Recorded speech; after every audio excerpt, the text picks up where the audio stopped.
Pero vamos ahora con Víctor Fuentes. Ustedes saben que él es gerente de políticas públicas del Instituto Peruano de Economía, que ya sea él o bien alguna otra persona nos envía miércoles a miércoles un representante para hablar de asuntos evidentemente económicos.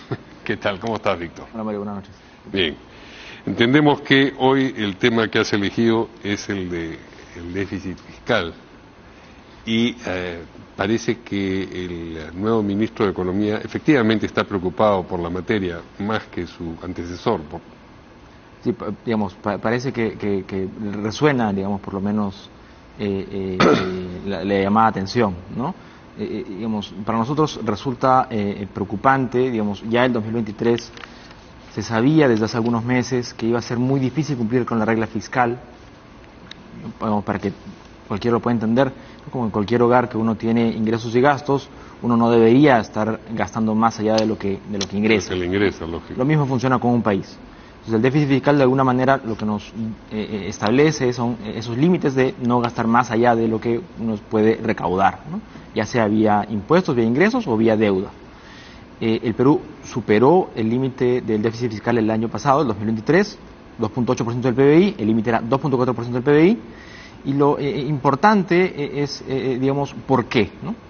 Pero una acotación previa, ese 0.4 de diferencia es un montón, porque uno podría decir de 2.4 a 2.8 si es que no conoce, digamos, las dimensiones de las que estamos hablando. Estamos hablando de miles de millones de soles. De miles de millones de soles, sí. Correcto, ¿no? Entonces, ¿por qué hemos superado la regla? Dos principales razones. Por una parte, los ingresos fiscales del país se han ajustado en línea con un menor crecimiento económico. Si no crecemos, no hay mayores tributos. Y por otra parte, el precio de los metales se ajustó el 2023 y por lo tanto, digamos, también se redujeron esos ingresos que son tan importantes provenientes del sector minería. Y por otra parte, han habido más presiones de gasto, ¿no? Es decir, hemos estado recaudando menores ingresos, pero hemos estado gastando más. ¿Cuáles han sido esas presiones? Digamos, hay dos principales reformas, dos principales presiones. Por una parte, gasto en remuneraciones, ¿no? Más gasto corriente, gasto duro, una vez que se sube no se puede reducir. Y también un poco de, digamos, este gasto vinculado a medidas extraordinarias como el ciclón Yaku y la atención COVID todavía en algunos casos, ¿no? Entonces, digamos, hemos estado gastando más allá de lo que deberíamos. Lo importante es cómo esto nos va a afectar para el 2024. Y las estimaciones que tenemos arrojan a que vamos a volver a incumplir la regla este año. Digamos, nuevamente, la recuperación económica todavía está, digamos, en una etapa muy incipiente, muy preliminar, ¿no? ¿No estamos en la expansión que dijo el ministro Contreras antes de dejar el cargo? No, digamos, tenemos una recuperación incipiente, ¿no? Digamos, un rebote. Correcto, hay que ponerle paños fríos a los objetivos también, ¿no? Y por otra parte, las presiones de gasto, digamos, se han afianzado, ¿no? El último año, para el presupuesto de este año, se incrementó el presupuesto para remuneraciones en más de 10.000 millones de soles. Esto es más del doble del incremento que se solía hacer en cualquier año, en la última década.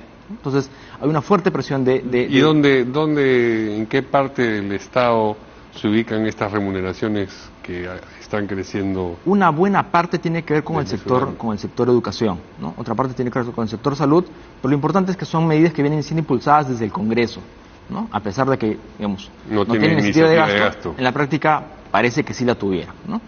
Pero, digamos, sumado a estos mayores gastos, hay que reconocer que hay algunos riesgos adicionales que tienen que ver como, por ejemplo, el endeudamiento de la Municipalidad Metropolitana de Lima, ¿no? Un plan de endeudamiento que puede llegar a más de 4.000 millones de soles, que es más de 4 veces sus ingresos corrientes, lo cual haría una deuda insostenible y por lo tanto representa un riesgo para el Tesoro Público porque al final alguien tiene que pagar la cuenta.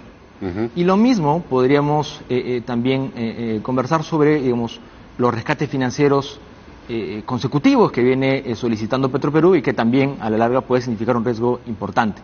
En conjunto, eso puede, digamos, deteriorar los balances fiscales, solicitar, digamos, requerir a mayor deuda pública y eso podría afectar la calificación crediticia.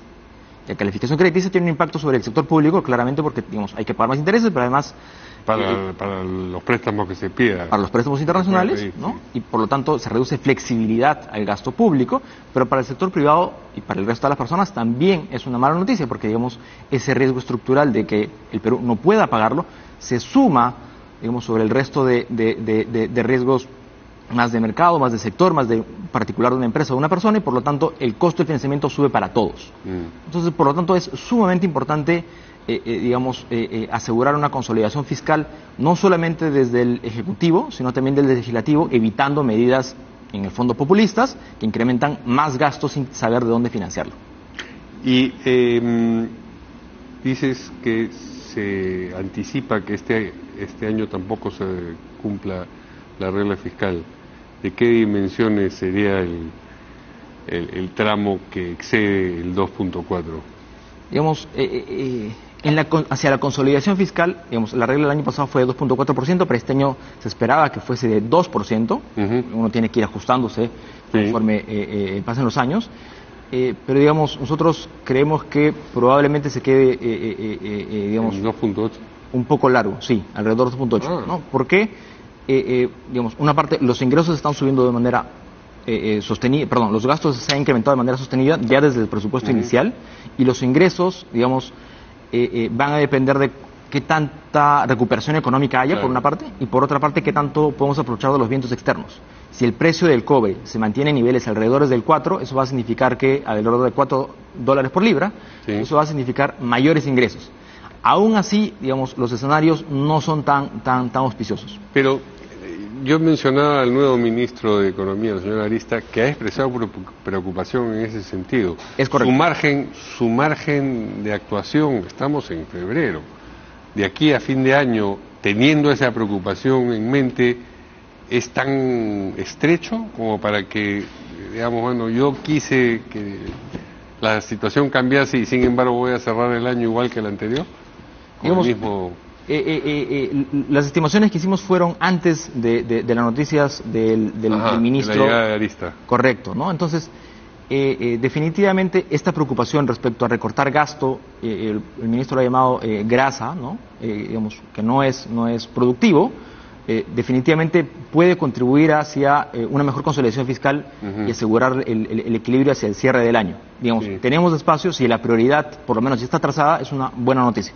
Y lo que pase con Petroperú también será medular. Es un riesgo contingente que debería... Pero parece también que esta es una preocupación del nuevo ministro de Economía y del nuevo ministro de Energía y Minas. Correcto, hacia lograr que Petroperú deje de ser un hueco... Falta saber si es una preocupación del antiguo presidente del Consejo de Ministros. Ojalá que así sea. Sí. A propósito, me quedó una duda a propósito de las presiones para el gasto. ¿Estos proyectos con punche en tal sentido y con punche en tal otro forman parte de esa presión para el gasto? Sí, también forma parte del incremento del gasto, correcto. Pero digamos, una parte de de esas partidas que fueron destinadas a Compunche venían con financiamiento a partir, por ejemplo, de redistribuir algunas partidas que no habían sido utilizadas. Lo más preocupante son estos gastos que se generan a partir de presiones políticas desde el Congreso, para los cuales no hay financiamiento programado. Entonces, digamos, el financiamiento de Compunche, de los planes Compunche, definitivamente afectan el déficit, pero de alguna manera venían financiados. Las presiones adicionales, un poco más con medidas populistas, se las sacan del sombrero de un día para otro. Finalmente, las exoneraciones tributarias, también me imagino que sería recortarlas, suprimirlas, sería una manera de atacar este problema del déficit. Definitivamente, digamos, en la medida en que una parte... determinarían una mayor recolección de ingresos. Correcto. En la medida en que, digamos, haya por cada sol de recursos públicos comprometidos en exoneraciones o en impuestos que se dejan de recibir, deberíamos asegurar la máxima rentabilidad social posible. Y en algunos casos las exoneraciones no han probado ser eficientes, no han logrado cumplir su objetivo, ¿no? Y por lo tanto sí deberían ser ajustadas. ¿Le ves ese ánimo a este gobierno? No mucho. No mucho. Ni siquiera con este nuevo ministro. Yo creo que habría que esperar digamos, la orientación del nuevo ministro. Yo creo que sí, creo que ahí, digamos, por lo menos tenemos algunos buenos visos, algún cambio de viraje respecto a lo que habíamos viendo con el anterior ministro. Muy bien, muchas gracias a Víctor Fuentes, gerente de políticas públicas del Instituto Peruano de Economía, que nos ha visitado como todos los miércoles. Gracias. Y buenas noches, eso ha sido todo por hoy aquí en Hora y 30. Se quedan como siempre con Jaime Chincha y Octavo Mandamiento.